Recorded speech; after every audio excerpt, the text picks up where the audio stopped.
Oke, Assalamualaikum warahmatullahi wabarakatuh. Waalaikumsalam. Perkenalkan, nama saya Muhammad Fidi Rafgani Prawira Negara dari kelas 7C. Di sini saya akan sedikit mewawancarai pengusaha atau pedagang sembako. Nah, dengan tema prospektif usaha atau dagang setelah pandemi. Oke, sebelumnya kenalan dulu dong, Pak.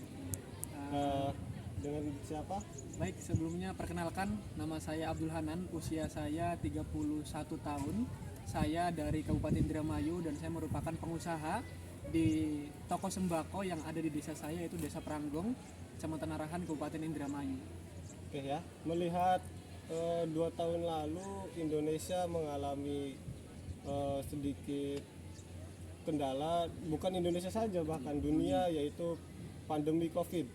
Nah, melihat dari pandemi COVID itu, menurut saya ada banyak sekali yang mempengaruhi usaha atau dagang dari maupun yang di tingkat bawah ataupun tingkat atas pun merasakannya gitu. Tapi dengan usaha atau dagangan Mas sendiri pas pandemi itu seperti apa keadaannya? Baik, tadi dikatakan oleh Mas Aap ya, Ya. Mas Aap, bahwasanya memang pandemi ini mempengaruhi berbagai sektor, entah itu dari pendidikan, ekonomi, dan transportasi dan lain sebagainya. Dan salah satunya yang tadi disampaikan oleh Mas Aap adalah di bidang ekonomi.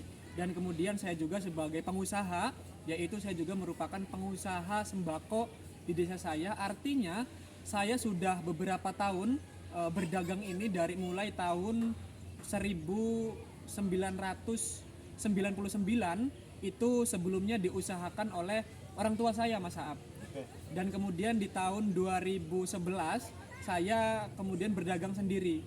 Itu memang banyak sekali pembelajaran dan juga tahap-tahap ya Mas ya, karena memang untuk menjadi seorang pengusaha yang memang konsisten itu susah, Mas Aap. Benar. Balik lagi terkait pertanyaan Mas Aap selama pandemi, sebelumnya Mas Aap di tahun 2019 akhir itu sebelum pandemi, saya itu ketika memang setiap bulannya itu bisa nyampai 100 juta Mas Aap omsetnya. Akan tetapi ketika memang kemarin pandemi selama kurang lebih 2 tahun, itu mungkin saya hanya dapat setengahnya saja Mas Aap, 50%. Iya, kenapa? Pertama, dari segi konsumsi masyarakat juga berkurang. Kemudian masyarakat juga ya bisa dilihat lah dari perekonomian kan susah. Apalagi perusahaan banyak yang mem-PHK dan lain sebagainya. Jadi suplai atau alokasi dari dari sembako itu pun berkurang gitu Mas. Apalagi kan kemarin juga ada program pemerintah bahwasanya sebisa mungkin masyarakat juga produktif, artinya memanfaatkan lahan-lahannya. Contoh saja di sini kan kita ada beberapa lahan juga, ada yang ditandurin pisang, terus kemudian ada umbi-umbian dan lain sebagainya. Itu kan salah satu menjadi produktivitas masyarakat juga di masa pandemi. Dan intinya Mas Aap, kemarin itu pandemi sangat mengurangi omset lah Ya, Mas Aap. mengganggu juga. Mengganggu karena memang satu dari perjalanan juga, karena kan saya memang menyuplai bahan-bahan dari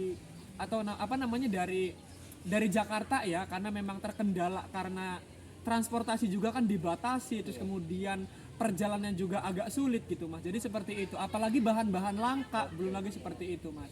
Berarti selama pandemi itu Mas merasakan kerugian ya setengah Iya, 50% 50% lah gitu. Jadi ya mungkin itu ya. Terus buatin dulu aja. 3.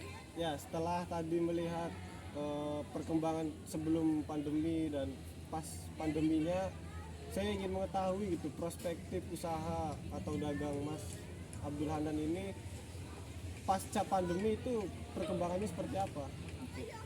Pasca pandemi Mas Aap ya, karena memang kita lihatlah per hari ini kita juga sudah normal kembali, artinya dari segi perekonomian, pendidikan, kemudian dan sektor-sektor yang lainnya Mas Aap ya. Alhamdulillah Mas, malah sekarang lebih lagi karena memang banyak sekali, karena kan saya toko sembako grosir ya Mas ya. Kebutuhan ya. Itu banyak sekali kebutuhan masyarakat juga, dan memang para pekerja juga sudah kembali ke pekerjaannya masing-masing. Kemudian para ibu rumah tangga juga sudah mulai produktif kembali. Ini artinya menandakan bahwasannya ekonomi pulih Mas Aap. Benar. ekonomi pulih, kemudian tinggal bagaimana kita bisa beradaptasi kembali setelah ataupun pasca pandemi yang memang kurang lebih 2 tahun kita ada di lingkungan kita gitu Mas Aap, seperti itu. Jadi sekarang sudah banyak keuntungan yang diraih oleh Mas Hanan, dan semoga bisa apa ya, terus berkembang lagi ya Mas Amin, Hanan ya, amin, bisa membuka cabang di Cirebon juga. Amin, amin. Nanti bisa jadikan saya sebagai Tadinya jangan lah Mas, nanti partner investor. partner bisnis. Oh, Ya, partner bisa. bisnis ya. Nanti kita bisa kontribusi bareng. Mungkin itu ya, dengan tema prospektif usaha atau dagang setelah pandemi. Tadi juga sedikit dijelaskan sebelum pandemi, pas pandeminya juga, dan pasca pandeminya sudah kita wawancarai kepada pengusaha muda ini, Mas Abdul Hanan. Terima kasih ya Mas untuk wawancaranya. Nanti kita bisa komunikasi lagi, bisa bertemu lagi. Oke, selamat. Makasih kepada Mas Hanan. Assalamualaikum warahmatullahi wabarakatuh.